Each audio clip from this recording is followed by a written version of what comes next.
তিনি অধিক অধিক ভালোবেসে থাকেন। সুবহানাল্লাহ। এর মধ্যে আল্লাহর রাসূল বলছেন, মানুষ এমন আছে যে দুনিয়ায় তাদের ভার, তাদের ওয়েট এত বেশি যে তারা যদি কোনো কথা বলে সর্বস্তরে তাদের কথা গ্রহণ হয়। সে মনে করুন সম্পদশালী মানুষ, প্রভাবশালী মানুষ, তাকে সবাই সম্মান করে, তার সে কথা যে কোনো মজলিসে সে কথা বলে, সবাই তার কথা গুরুত্ব দেয়, দাম দেয়। কিন্তু আল্লাহ বলছেন এই জমিনের উপরে আমারও কিছু বান্দা আছে, পৃথিবীর কোন মজলিসে কোন জায়গাতে তাদের কোনো গুরুত্ব দেওয়া হয় না, তাদের কোনো দামই দেওয়া হয় না, মূল্য দেওয়া হয় না। কেন? তাদের মাথার চুল উস্কো খুস্কো, তাদের শরীরে অত দামি লেবাস নাই, পোশাক নাই, তাদের মধ্যে এত বাহাদুরি নাই, বা দুনিয়ার তারা খুব ভারী মানুষ, সম্পদশালী তাও নয়, একদম সিম্পল সাদা সিধে খেটে খাওয়া মানুষ, দিনে আনে দিনে খায়, মেহনত করে, শরীরে ঘাম ঝরিয়ে ইনকাম করে, আর নিজের প্রভু আল্লাহকে স্মরণ করে আর ডাকে। আল্লাহ পাক বলছেন ওই মানুষটার পৃথিবীতে কারোর কাছে মূল্য নাও থাকতে পারে, কিন্তু আমার কাছে এত মূল্যবান ওই মানুষটা, সে যদি কোনো একটা বিষয়ে আমার কাছে আরজি করে, আমাকে বলে, আল্লাহ পাক বলছেন তার বলতে দেরি, তার চাইতে দেরি, কিন্তু আমার দিতে দেরি নয়। বলুন সুবহানাল্লাহ। আমার ভাইরা, রাহমাতুল্লাহ আলাইহি এই পবিত্র হাক্কানি আঞ্জুমান আজ গোটা বিশ্বের মধ্যে যত ধরনের মজলিস আমরা দেখি, সমগ্র মজলিসের চাকচিক্য, তার চমক দমক, তার আলো, বিভিন্ন লাইটিং, তার থেকে এই আজান গাছি রহমাতুল্লাহ আলাইহির হাক্কানি উরসুল মজলিস একেবারে এত সাদা সিধে, এত সরল, যে এখানে পৃথিবীর সমগ্র মানুষের জন্য, সবার জন্য সমান ব্যবস্থা করা হয়েছে। বলুন সুবহানাল্লাহ। আমার ভাইরা, আল্লাহর নবী সাল্লাল্লাহু আলাইহি ওয়াসাল্লাম হযরতে সাহাবা کرام রিজওয়ানুল্লাহি তাআলা আলাইহিম আজমাইনদের নিয়ে বসে আছেন। আল্লাহর রাসূল বসে আছেন, সাহাবা کرام তার চারিদিকে বেষ্টন করে বসে আছেন। বাইরে থেকে যখন কোন আগন্তুক আসতেন, যখন কোন নতুন মানুষ আসতেন, জানারা খবর পেয়েছেন তাওরাতের মধ্যে, ইনজিলের মধ্যে, জবুরের মধ্যে যে বিশ্বনবী রাহমাতুল লিল আলামিন জনাবে মুহাম্মদুর রাসূলুল্লাহ সাল্লাল্লাহু আলাইহি ওয়াসাল্লাম আখেরি জামানার পয়গম্বর রাহমাতুল লিল আলামিন, তিনি দুনিয়ার মধ্যে এসে গেছেন। বলুন সুবহানাল্লাহ। রাসূলের আগমনের খবর শোনার সাথে সাথে হাজার হাজার মানুষ, তাদের মনের মধ্যে কৌতূহল হলো, তাদের মনের মধ্যে আশা জাগলো যে সত্যিকারের শেষ নবী এসেছেন কিনা, আমরা একবার গিয়ে দেখে আসি। যদি শেষ নবী এসে যান, তাহলে আমরা তানার কালেমা পড়ে মুসলমান হয়ে নিজেদেরকে ধন্য মনে করব। সুবহানাল্লাহ। আমার ভাইরা, ও কাকগাছিয়ার যুবক যুবকেরা, নওজওয়ানেরা, হাজার হাজার মানুষ রাসূলের দরবারে আসতেন, এসে দেখতেন একই জায়গায়, একই চেটায়ে, একই ভাবে নবীও বসে আছেন, রাসূলও বসে আছেন, সাহাবা কেরাম তানার চারিদিকে বসে আছেন। যেহেতু তারা নবীকে এর পূর্বে দেখেন নাই,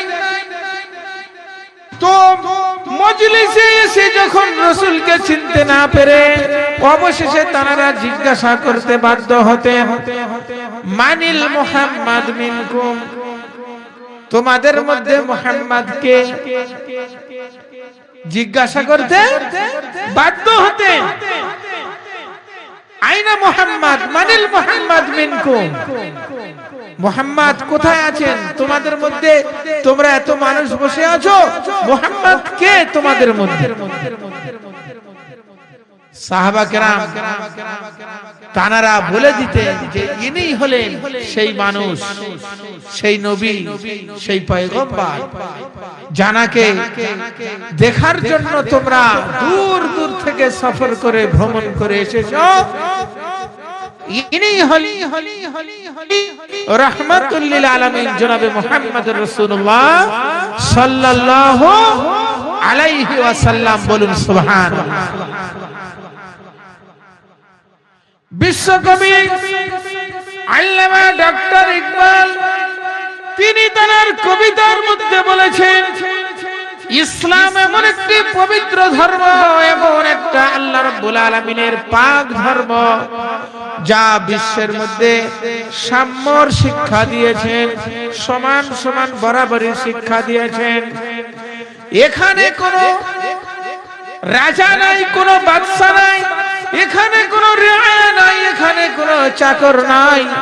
পৃথিবীর সমগ্র স্তরের মানুষ কাঁধে কাঁধ মিলিয়ে যখন আল্লাহর সম্মুখে দাঁড়িয়ে গেছেন, সবাই আল্লাহর সম্মুখে, রাজা নেই, প্রজা নেই, সব সমান কাতারে দাঁড়িয়ে গিয়েছে। সুবহানাল্লাহ। एक ही सफ में खड़े हो गए महमूद व अयाज, ना कोई बंदा रहा ना कोई बंदा नवाज। विश्व कवि আল্লামা ডক্টর ইকবাল রহমাতুল্লাহ আলাইহি তিনি তার কবিতার মধ্যে বলেছেন, ও মুসলমানেরা, আল্লাহ রাব্বুল আলামিন তিনি কেমন করে তোমাদের মধ্যে এক মালায় গেঁথেছে, এমন এক সুতোয় গেঁথেছে, তোমরা একটু লক্ষ্য করে দেখো। বিশ্বজাহানের মানুষেরা যখন নামাজ পড়ার জন্য কাতারবদ্ধ হয়, নামাজের লাইনে দাঁড়ায়, প্রত্যেকে কাঁধে কাঁধ মিলিয়ে দাঁড়িয়ে যায়। সেখানে কোনো গরিব নাই, কোনো রাজা নাই, কোনো বাদশা নাই, কোনো ফকির নাই, প্রত্যেকে এক কাতারে সমান হয়ে দাঁড়িয়ে গিয়েছে। পবিত্র হজের সিজন এসেছে, তামাম পৃথিবীর মানুষেরা একই পোশাক পরে, ইহরাম পরিধান করে তারা আরাফার ময়দানে, মিনার ময়দানে, মুজদালিফার ময়দানে, পবিত্র মক্কা নগরী বাইতুল্লাহর চারিদিকে, পবিত্র মসজিদে নববী মদিনা শরীফে তারা সবাই একই লেবাস পরে তারা এক ময়দানে লক্ষ লক্ষ মানুষ দাঁড়িয়ে গেছেন। সেখানে রাজার জন্য আলাদা পোশাক নয়, প্রজার জন্য আলাদা পোশাক নয়, গরিবের জন্য আলাদা পোশাক নয়, বাদশার জন্য কোনো আলাদা ব্যবস্থা নাই। সুবহানাল্লাহ।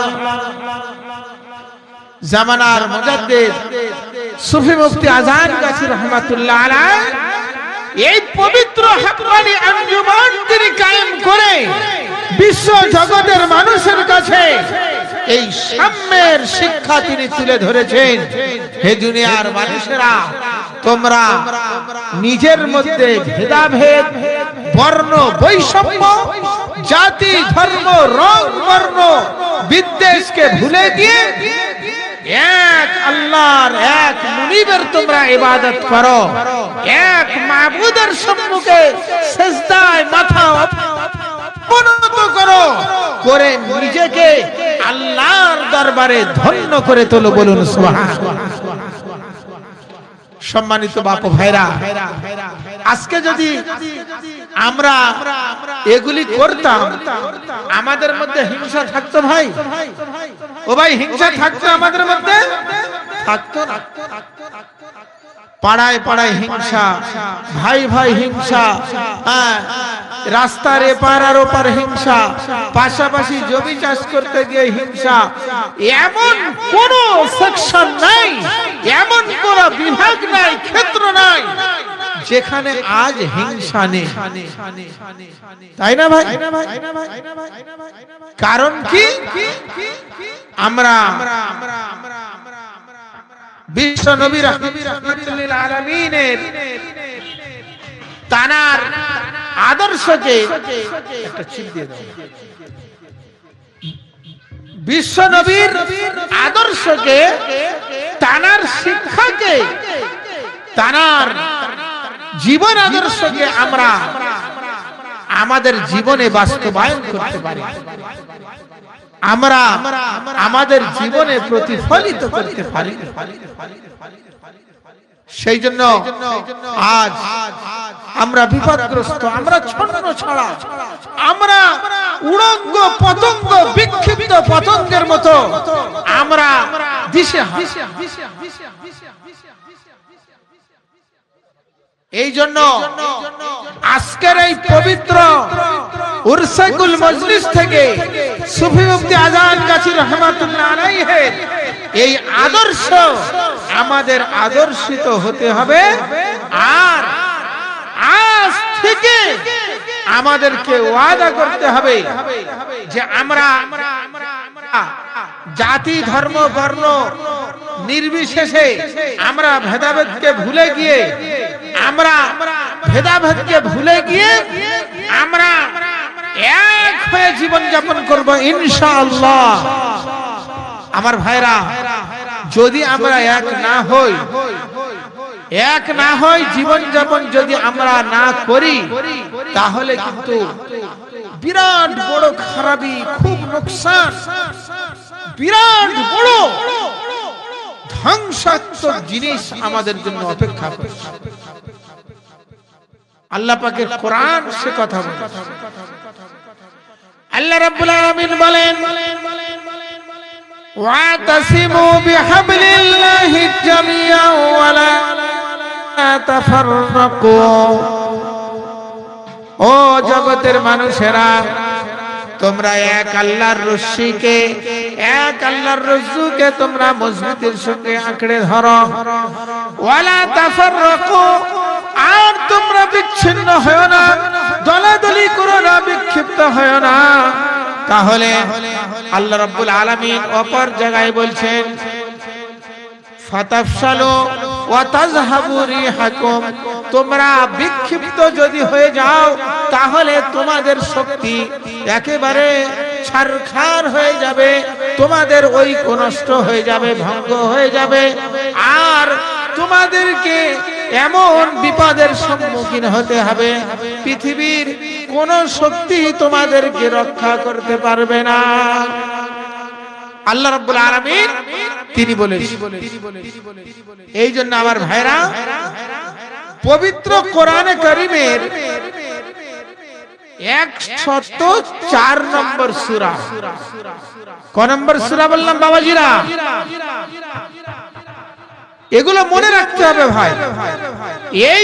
এই পবিত্র মজলিস থেকে শিক্ষা নিয়ে যদি আমার জীবনকে আমি গড়তে না পারি, তাহলে বিশ্বাস করুন পৃথিবীর আর কোন জায়গায় আমাদের গড়ার সুযোগ নাই। এই পবিত্র মজলিস থেকে শিক্ষা গ্রহণ করতে হবে, আল্লাহর কালামে পাক থেকে আমাদের জীবনকে পরিচালনার জন্য এখান থেকে অক্সিজেন নিতে হবে, নিয়ে আমাদের জীবনকে সেই রাস্তায় চালিত করতে হবে। কত নম্বর সূরা বললাম বাবাজিরা? 104 নম্বর সূরা। আচ্ছা, কোরআন শরীফে মোট কত সূরা আছে? 114টি। কটা সূরা আছে? 114টি সূরা আছে। আয়াতে কারিমা কটা আছে? 6666, মতান্তরে 6236। আর কোরআনে কারীম আমরা জানি অবতীর্ণ হয়েছে কত বছর ধরে ভাই? 23 বছর ধরে। কত বছর ধরে? 23 বছর ধরে কোরআন অবতীর্ণ হয়েছে। কোরআনের মুজিজা দেখুন। কোরআনের পূর্বে তাওরাত, ইনজিল, জবুর এই সমস্ত কিতাবগুলো এসেছে না? এসেছে তো, আল্লাহর পক্ষ থেকে এসেছে। ওই 2 বছর, 5 বছর, 10 বছর ধরে কোন কিতাব, 23 বছর ধরে কোন কিতাব আসেনি। জিবরাইল আলাইহিস সালাম একেবারে গোটা তাওরাতকে এনেছে, একেবারে এনে মুসার হাতে দিয়ে চলে গেছে। হযরত জিবরাইল আলাইহিস সালাম একেবারে ইনজিলকে এনেছে, হযরত ঈসা আলাইহিস সালামের হাতে দিয়ে চলে গেছে। জবুরকে এনেছেন, একেবারে হযরত দাউদ আলাইহিস সালামের হাতে পুরো ধরিয়ে দিয়ে চলে গিয়েছে। কিন্তু পবিত্র কোরআন আস্তে আস্তে প্রয়োজন অনুযায়ী, দরকার অনুযায়ী আল্লাহ রাব্বুল ইজ্জাত 23 বছরের একটা লম্বা সময় ধরে আল্লাহ রাব্বুল ইজ্জাত এই কোরআনে কারীম তিনি এই জগতের মধ্যে পাঠিয়েছেন। বলুন সুবহানাল্লাহ। এই জন্য আল্লাহ রাব্বুল ইজ্জাত তিনি পবিত্র কোরআনকে এর হেফাজত, এর সংরক্ষণ, এর দায়িত্ব আল্লাহ পাক তিনি নিজেই গ্রহণ করেছেন। বলুন সুবহানাল্লাহ। মুসা আলাইহিস সালাম ইন্তেকাল করেছেন, ঈসা আলাইহিস সালাম ইন্তেকাল করেছেন, দাউদ আলাইহিস সালাম ইন্তেকাল করেছেন। ইন্তেকালের সাথে সাথেই তার উম্মতের যারা বড় বড় শিক্ষিত মানুষ ছিল, তাওরাত, ইনজিল, জবুরের কে যারা হাফেজ ছিল, আলেম ছিল, তারা একদম নবীদের ইন্তেকালের সাথে সাথে সেই কিতাবগুলো নিজের ইচ্ছামতো পাল্টে দিয়েছে। যে হুকুমগুলো তাদের জন্য কষ্টকর ব্যাপার ছিল সেগুলো মুছে দিয়ে অন্য হুকুম লিখে দিয়েছে। যার কারণে তাওরাত, ইনজিল, জবুর তার সঠিক কিতাব। ওই অন্য ধর্মের মানুষরা বলছে যে এটা বাইবেল, এটা ত্রিপিটক, এটা উমুক তুমুক, এটা সেই কিতাব। বাইবেল মানে বলছে সেই ইনজিল যেটা ঈসাকে দেওয়া হয়েছে। আজ যারা খ্রিস্টান আছে তারা এই কথা বলে, কিন্তু না বন্ধু, তারা সম্পূর্ণ সেটাকে পুরো পাল্টে ফেলে দিয়েছে। কারণ আল্লাহ সুবহানাহু ওয়া তাআলা এই গুলির হেফাজতের ওয়াদা তিনি কোন দিনের জন্য তিনি করেন। আমার ভাইরা, কেন করেন নাই? আল্লাহ রাব্বুল ইজ্জতের মানসা ছিল, তার ইচ্ছা ছিল, তার মনের আকাঙ্ক্ষা ছিল আমার শেষ নবী রাহমাতুল লিল আলামিনকে আমি ধারার মধ্যে শ্রেষ্ঠ নবী, শ্রেষ্ঠ রাসূল করে, রাহমাতুল লিল আলামিন করে, দয়ার নবী করে পাঠাবো। আর তার দুনিয়ার আগমনের পর থেকে কিয়ামত পর্যন্ত আমি আর কোন নবী পাঠাবো না, আমি আর কোন রাসূল পাঠাবো না। আর তার উপরে যে আমি কোরআন শরীফ দেব, কোরআন মাজিদ দেব, ফুরকানুল হামিদ দেব। আল্লাহ পাক বলছেন এই কিতাবের পরেও কিয়ামত পর্যন্ত আর কোন দ্বিতীয় কিতাব আমি দেব না। কিয়ামত পর্যন্ত সমস্ত মানব দানব কুল কায়নাতের তাদের মুক্তির জন্য, নাজাতের জন্য একমাত্র আমার এই পবিত্র কোরআন, এই আমার গ্রন্থ মুকুট, এটাই তাদের জন্য যথেষ্ট হবে। বলুন সুবহানাল্লাহ। এই জন্য আজ থেকে ১৫০০ বছর পূর্বে যে কোরআন ছিল, আজ সেই কোরআন আছে তো ভাই নাকি? হ্যাঁ ভাই আছে। আর কতদিন থাকবে? জি, কিয়ামত পর্যন্ত থাকবে ইনশাআল্লাহ। তবে কিয়ামতের কাছাকাছি কিয়ামতের অনেক আলামত হাদিসে পাকের মধ্যে এসেছে। সেই আলামতগুলিকে দুই ভাগে বিভক্ত করা হয়েছে, আলামতে সুগরা আর আলামতে কুবরা, বড় আলামত আর ছোট আলামত। ছোট ছোট যে সমস্ত আলামত গুলো হাদিসে পাকের মধ্যে এসেছে, সেই 100 ভাগের 70% দুনিয়ায় হয়ে গেছে অলরেডি। বড় বড় আলামত যেগুলি বলেছিলেন 100-র মধ্যে 20% হয়েছে, এখন 80% বাকি আছে। সেই বড় বড় আলামতের মধ্যে একটা আলামত হলো এটাই যে কোরআনে কারীম এরকম বই হিসাবে আমার আপনার সম্মুখে এইরকম থাকবে, কিন্তু এই আয়াতগুলি সব আল্লাহর কাছে উঠে চলে যাবে। কোন আয়াত তখন আর কোরআনের মধ্যে থাকবে। পৃথিবীর মধ্যে যত মসজিদ আমরা নামাজ পড়ি, একটা মসজিদ কিয়ামতের কাছাকাছি দুনিয়াতে থাকবে না, সমস্ত মসজিদ আল্লাহর কাছে উঠে চলে যাবে। এগুলি আলামতে কুবরা, বড় বড় আলামত। এই জন্য আমার ভাইরা, যে সমস্ত আলামতগুলি প্যারা নবী জনাবে মুহাম্মদ রাসূলুল্লাহ সাল্লাল্লাহু আলাইহি সাল্লাম তিনি বলেছেন, আস্তে আস্তে দিন যত বাড়ছে আমাদের মধ্যে সেগুলো আস্তে আস্তে মাথা চাড়া দিচ্ছে, সেগুলি লঞ্চ হচ্ছে, সেগুলি আমাদের মধ্যে দেখা দিচ্ছে। শয়তান ইবলিস তার মেহনত কিন্তু কিয়ামত পর্যন্ত থাকবে, তাই না? হাদিসে পাকের মধ্যে এসেছে, আপনারা জানেন, একটা বাচ্চা দুনিয়ায় যখন ভূমিষ্ঠ হয় সঙ্গে সঙ্গে কি করে ভাই? জি ট্যাঁ ট্যাঁ করে চিল্লাতে থাকে, থাকে না? হাদিসে পাকের মধ্যে এসেছে যে মা মিন মাউলুদিন হিনা ইউলাদ ফায়াস্তাহিল্লু সারিখা ফামাসসাহু শাইতান ফায়াস্তাহিল্লু সারিখা।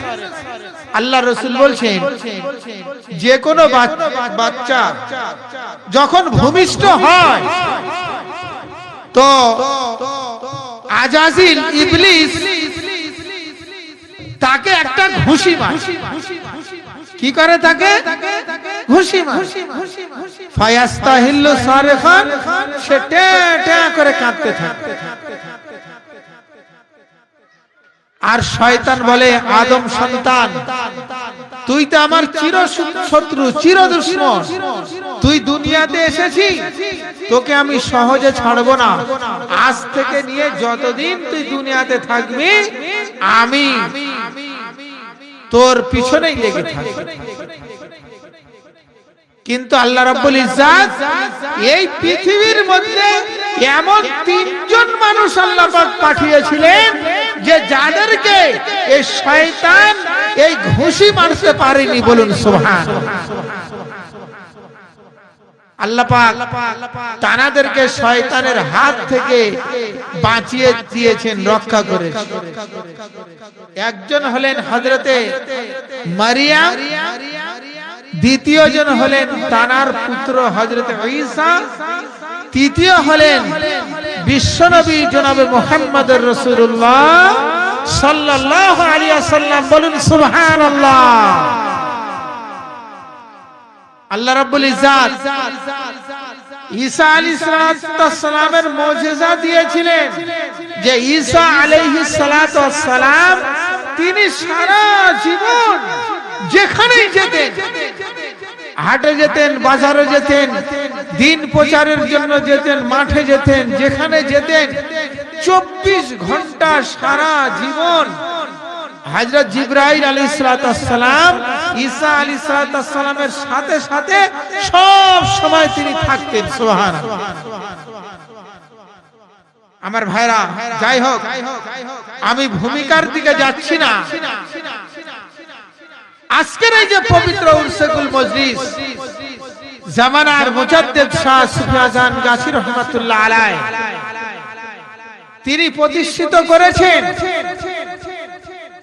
এমন একজন কামেল ওলি আল্লাহ ব্রিটিশ পিরিয়ডে তিনি আলিয়া মাদ্রাসা থেকে মাওলানা মুফতি পাস করার পরে অবিভক্ত ভারত, পাকিস্তান, আফগানিস্তান, বাংলাদেশ, নেপাল, ভুটান, আফগানিস্তান, শ্রীলঙ্কা একটাই দেশ ছিল। গোটা দেশের 22টা কামেল ওলি আল্লাহর কাছে তিনি তার রূহের তারাক্কির জন্য, ডেভেলপমেন্ট অফ সোল, আত্মার উন্নতির জন্য তিনি সবার দরবারে গিয়ে তানাদের খেদমত করেছেন, সেবা করেছেন, জুতো সোজা করেছেন। এই 22 জন কামেল ওলি আল্লাহর মধ্যে থেকে মস্ত বড় বড় 8 জন কামেল ওলি আল্লাহ তারাকে পীর হিসাবে তারা খেলাফতি দান করেছেন। বলুন সুবহানাল্লাহ। আমার ভাইরা, আল্লাহ রাব্বুল ইজ্জত এই জগতের মধ্যে তিনি যা কিছু মানুষের শরীরের রোগ আছে, জ্বর হতে পারে, ডায়াবেটিস হতে পারে, সুগার হতে পারে, ক্যান্সার হতে পারে, যত ধরনের শারীরিক অসুস্থতা হতে পারে, সমস্ত কিছুর ঔষধ, সমস্ত কিছুর দাওয়া, সমস্ত কিছুর চিকিৎসা যেমন কোরআনকে বানিয়েছেন, তদ্রূপ এমন এমন রূহানি রোগ যার কোনো চিকিৎসালয়, যার কোনো ডাক্তার, যার কোনো ঔষধ দুনিয়ার মধ্যে নাই, সেই সমস্ত রোগের চিকিৎসার জন্য মহান রব্বুল আলামিন বিশ্বনবী জনাবে মুহাম্মদুর রাসূলুল্লাহ সাল্লাল্লাহু আলাইহি ওয়াসাল্লামের উপর তানার এই পবিত্র কোরআন তিনি অবতীর্ণ করেছেন। সুবহানাল্লাহ। আমরা মানুষ, তাই তো ভাই? আমাদের দেহ কিসের তৈরি যে আমরা জানি না? মাটির তৈরি, তাই তো? এই জন্য আমরা যা কিছু খাই, ভাত হোক, রুটি হোক, মাছ হোক, মাংস হোক, ফল হোক, ফ্রুট হোক, আর ফাস্ট ফুড হোক, যাই খাই, এনি ফুড, যে কোনো ফল, যে কোনো খাদ্য সব মাটি দিয়ে তৈরি। যেহেতু দেহ মাটি, তার খাদ্য মাটি, সে ডাইরেক্ট ইনডাইরেক্ট আপনারা জানেন। কিন্তু রূহ এসেছে আলামে আরওয়াহ, রূহের জগৎ থেকে, তাই না? এই জন্য আমার স্রষ্টা রব্বুল আলামিন এই রূহের খাদ্য, তার গিজা, তার লোকমা, তার খাবারকে আল্লাহ রাব্বুল ইজ্জত সেই আলামে আরওয়াহ, রূহের জগৎ থেকে তিনি পরিবেশন করেছেন। বলুন সুবহানাল্লাহ। আমার ভাইরা, বিশ্ব নবী রাহমাতুল লিল আলামিন জনাবে মুহাম্মদুর রাসূলুল্লাহ সাল্লাল্লাহু আলাইহি ওয়াসাল্লাম তিনি মজলিসের মধ্যে বসে আছেন, সাহাবা কেরাম বসে আছেন। আল্লাহর রাসূল তিনি সাহাবা কেরামদেরকে নসিহত করছেন, ওয়াজ করছেন, দ্বীন শেখাচ্ছেন। আল্লাহর রাসূল বলেন, ইন্না হাযিহিল কুলুবা তাসদাউ কামা ইয়াসদাউল হাদীদু ইযা আসাবাহুল মা। ও আমার সাহাবীরা, এই পৃথিবীর মধ্যে লোহাতে যদি পানি লাগে, লোহাতে জং ধরে যায়, মরিচা ধরে যায়, তদ্রূপ মানুষের অন্তর, মানুষের কলিজা, মানুষের কলব, মানুষের রূহ যখন তারা গুনাহ করে, পাপ করে, অন্যায় করে, তখন তাদের রূহেও কালো দাগ লাগতে লাগতে লাগতে লাগতে ওই রূহটা, কলবটা, সেটাও ময়লা হয়ে যায়, লোহার মতো জং ধরে যায়।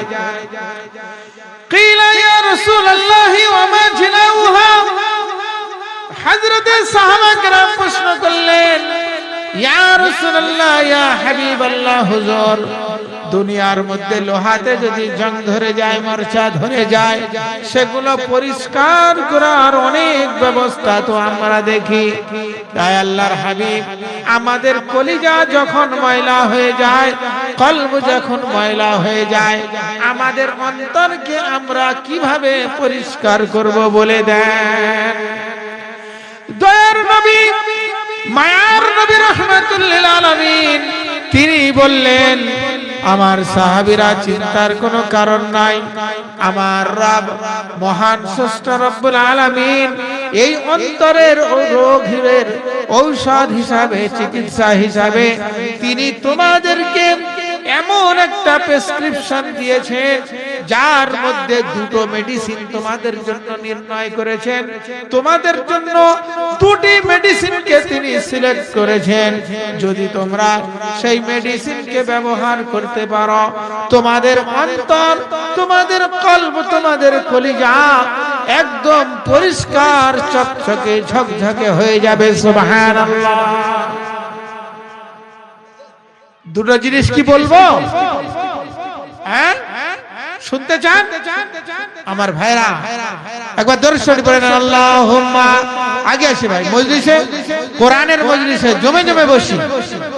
আমার ভাইরা আগে আসুন, আগে আসুন। কথা, এই মজলিসে এসে যদি আমরা এখানে আদব বজায় না রাখবো, তাহলে আমরা আর কোথায় যাব বলুন? আগে মিলেমিশে বসি, মিলেমিশে। كما صليت وسلمت وباركت ورحمت على سيدنا إبراهيم وعلى آل سيدنا إبراهيم إنك حميد مجيد। আল্লাহ রাব্বুল আলামিন এই রূহানি চিকিৎসার জন্য কটা মেডিসিন দিলেন ভাই? কটা?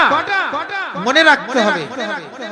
আমরা যদি এগুলি মনে রাখি, এর উপরে আমল করি, তাহলে ইনশাআল্লাহ সুম্মা ইনশাআল্লাহ আল্লাহ রাব্বুল আলামিন তিনি আমাদের অন্তরকে শয়তান থেকে তিনি হেফাজত করে দেবেন।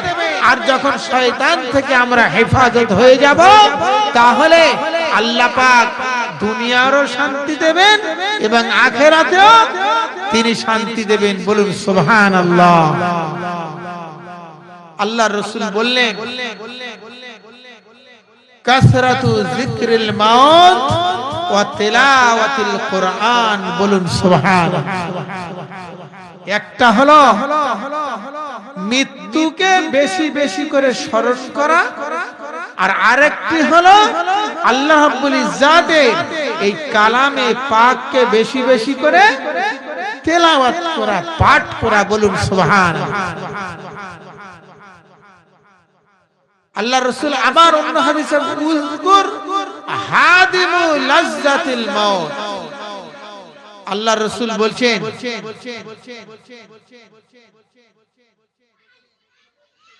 যে দুনিয়ার লোভ লালসা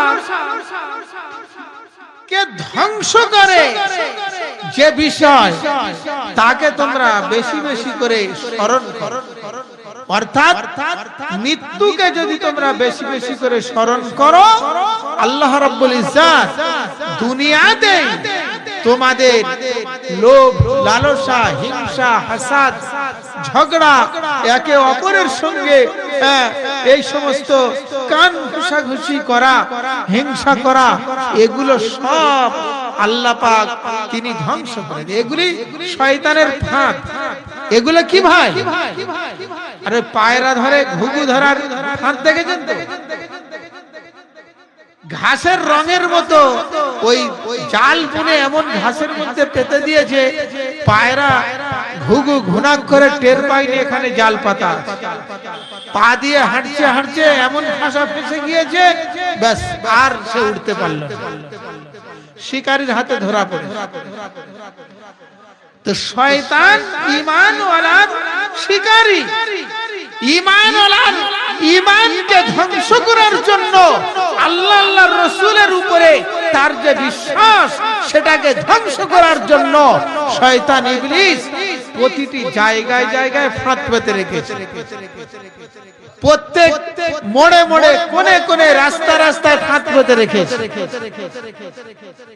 আল্লাহর কোন বান্দা যখন আল্লাহর থেকে দূরে চলে যায়, রাসূলের থেকে দূরে চলে যায়, আল্লাহর কোরআন থেকে দূরে সরে যায়, কামেলিনদের ইতাআত অনুসরণ থেকে কামেল ওলি আল্লাহর মুহাব্বত ভালোবাসা তাদের অন্তর থেকে যখন বার হয়ে যায়, শয়তান তাকে গ্রাস করে। যেমন খুশি যেদিকে খুশি ঘোরায়, যেখানে খুশি নিয়ে যায়, যা খুশি খাওয়ায়, যেখানে যেমন খুশি গুনাহের কাজ তার দ্বারাতে করিয়ে নেয়। এই জন্য দেখবেন মানুষ নামাজি তো খুব নামাজি, আবার এই মানুষের মধ্যে কিছু মানুষ মদখোর, এমন মদখোর এমন মদখোর, সে মদ তাকে খেয়ে ফেলেছে। সে মদকে খাবে কি, মদ তাকে খেয়ে ফেলেছে। এও মানুষ সেও মানুষ, এরকম কেন হলো? শয়তানের ফাঁদে সে এমন ফেসে গিয়েছে, একদম শয়তান তাকে গ্রাস করে।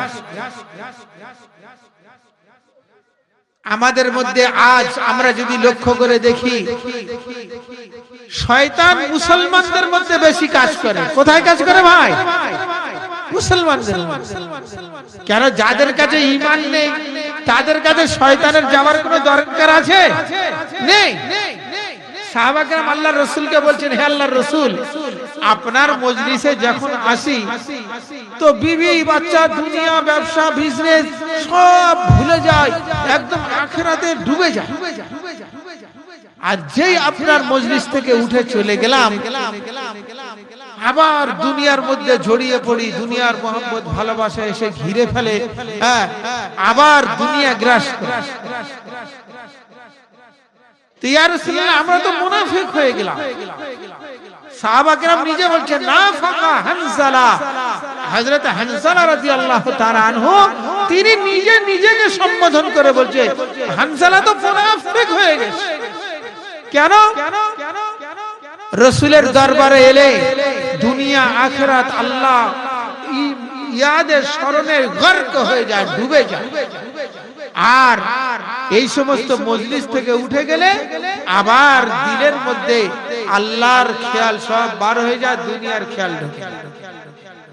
আল্লাহর রাসূল বললেন, না, যাকাল ঈমান, এটাই হলো ঈমানের আলামত। বলুন সুবহানাল্লাহ। উদাহরণ দিয়ে বুঝালেন, ও আমার সাহাবীরা, চোর ওইখানে যায় যেখানে যে ঘরে মাল থাকে সেই ঘরে চোর চুরি করতে আসে, তাই না ভাই? যে ঘরে মাল নাই, সম্পদ নাই, কিছু নাই, খালি পড়ে আছে, তালা নাই, জানালা নাই, দরজা নাই, কিছু নাই, সেখানে চোর ডাকাত ডাকাতি করতে আসবে? আসবে না। যেখানে মাল আছে চোর সেখানেই আসে। আল্লাহ রাসূল বলছেন, তোমার মধ্যে ঈমান আছে বলে, তোমার মধ্যে আল্লাহর মুহাব্বত, রাসূলের মুহাব্বত, কামেল ওলি আল্লাহর মুহাব্বত ভালোবাসা আছে বলে শয়তান তোমার কাছে এসে ধোঁকা দেয়, ওয়াসওয়াসা দেয়, তোমার ঈমানকে ধ্বংস করার চেষ্টা করে। কিন্তু তোমরা যখন আল্লাহ আল্লাহর রাসূলের কামেলিনদের মুহাব্বত ভালোবাসায় নিজেকে আবার লাগিয়ে দাও, শয়তান মুখ কালো করে, মুখ ফুলিয়ে, মুখ হাড়ির মতো করে নিয়ে সে পালাতে বাধ্য হয়ে যায়। সুবহানাল্লাহ। আমার ভাইরা, আল্লাহ রাব্বুল ইজ্জত কোরআন শরীফের 104 নম্বর সূরাতুল নাম সূরাতুল হুমাযা। সূরাটির নাম কি? সূরাতুল হুমাযা। আল্লাহ পাক বলেন, ওয়াইলুল লিকুল্লি হুমাযাতিল লুমাযা আল্লাযী জামআ মালান ওয়া আদ্দাদা ইয়াহসাবু আন্না মালাহু আখলাদা কাল্লা লা ইউনবাযান্না ফিল হুতামা ওয়া মা আদরাকা মাল হুতামা নারুল্লাহিল মুকাদা আল্লাতী তাত্তালিউ আলাল আফইদা ইন্নাহা আলাইহিম মুসাদা ফি আমাদিন মুমাদ্দাদা। আল্লাহ পাক কত সুন্দর কথা বলেছে দেখুন। আল্লাহ বলছেন সমস্ত খারাপি ধ্বংস ওদের জন্য যারা মানুষের প্রেজেন্টে মানুষের অ্যাবসেন্সে তাদের বুরাই করে, পরনিন্দা পরচর্চা করে। আমরা বলি কেন ও সত্যি সত্যি তো ও তো এই কাজের কেজো, তো আমরা বলছি তা কি হয়েছে, এটাই তো গীবত। আর সত্যিকারের যদি সেই দোষটা ভুলটা তার মধ্যে না থাকে তাহলে সেটা হলো অপবাদ, সেটা হলো অপবাদ। সে সেই দোষের দোষী নয়, কিন্তু আমরা তাকে দোষী সাব্যস্ত করছি, এটা অপবাদ। আর যদি তার মধ্যে ওই নোংরামিটা থাকে, গুনাহটা থাকে, অন্যায়টা থাকে, সেটা আলোচনা করাই হচ্ছে গীবত। আর আল্লাহ রাসূল বলেছেন গীবত মানুষের নেকিকে এমন ভাবে খেয়ে ফেলে, এমন ভাবে খেয়ে ফেলে যেমন আগুন কাঠকে খেয়ে ফেলে। যেমন একটা ব্লেড একটা খুর দিয়ে মানুষের নেড়া করে দিলে পুরো মাথাটা চটিয়াল ময়দান হয়ে যায়, তদ্রূপ গীবত করলে মানুষের নেকি, মানুষের সওয়াব একেবারে সব ধ্বংস হয়ে যায়। এই জন্য আল্লাহ পাক কঠিন ভাবে মানা করেছে। আল্লাযী জামা মালা ওয়া আদ্দাদা, যে মাল জমা করে আর শুধু গনে, ইয়াহসাবু আন্না মালাহু আখলাদা, সে ভাবে আমার মাল, আমার সম্পদ আমাকে অমর করে রাখবে, চিরজীব করে রাখবে। আল্লাহ বলছেন কাল্লা, হারগিজ নয়। লায়ুম বাজান্না ফিল হুতামা, এই ধরনের মানুষগুলিকে যারা হিংসা করে, চুগলি করে, পরনিন্দা করে, পরচর্চা করে, আল্লাহ বলছেন কান খুলে শুনে নাও, তাদের হুতামা যেতে হবে। ওমা আদরাকা মাল হুতামা, আল্লাহ রাসূলকে জিজ্ঞাসা করছেন আপনি হুতামাটা কি জানেন? অর্থাৎ এর ভয়াবহতা বোঝানোর জন্য আল্লাহ পাক নিজেই প্রশ্ন করছেন, আবার নিজেই উত্তর দিচ্ছেন। আল্লাহ বলছেন নারুল্লাহিল মুকাদা, প্রচন্ড প্রকাণ্ড প্রখর তীব্র আগুন হুতামা।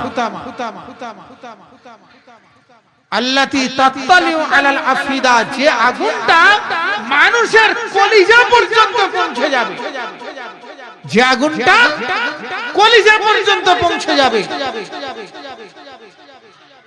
ইন্নাহা আলাইহিম মুসাদা, সে আগুনটা চারিদিক থেকে তাদেরকে ঘিরে রাখবে। ফি আমাদিন মুবাদ্দাদা, আর দীর্ঘ সময় ধরে তাদেরকে ঘিরে রাখবে। এই জন্য আমার ভাইরা, সম্মানিত হাক্কানি উলামায়ে কেরাম, তারা এসেছেন এই আল্লাহর বাণী, রাসূলের বাণী শোনানোর জন্য। এই শুনে আমরা পাক হব, পবিত্র হব। কামেল ওলি আল্লাহর একমাত্র উদ্দেশ্য। সুফি মুফতি আজান গাছী রহমাতুল্লাহ আলাইহি কারণ কাছে চাঁদা চেয়েছেন, পয়সা চেয়েছেন, টাকা পয়সা চেয়েছেন না, তিনি চেয়েছেন বিনা পয়সা দিন দুনিয়ার শান্তি ও মঙ্গল, রূহানি তারাক্কির উপায়। সুবহানাল্লাহ। ও জগতের মানুষেরা, আল্লাহর কোরআন পড়ো, আল্লাহর হুকুম নবীর তরিকা মানো, পবিত্র কোরআনের ওজিফা পড়ো, আল্লাহ তোমার জীবন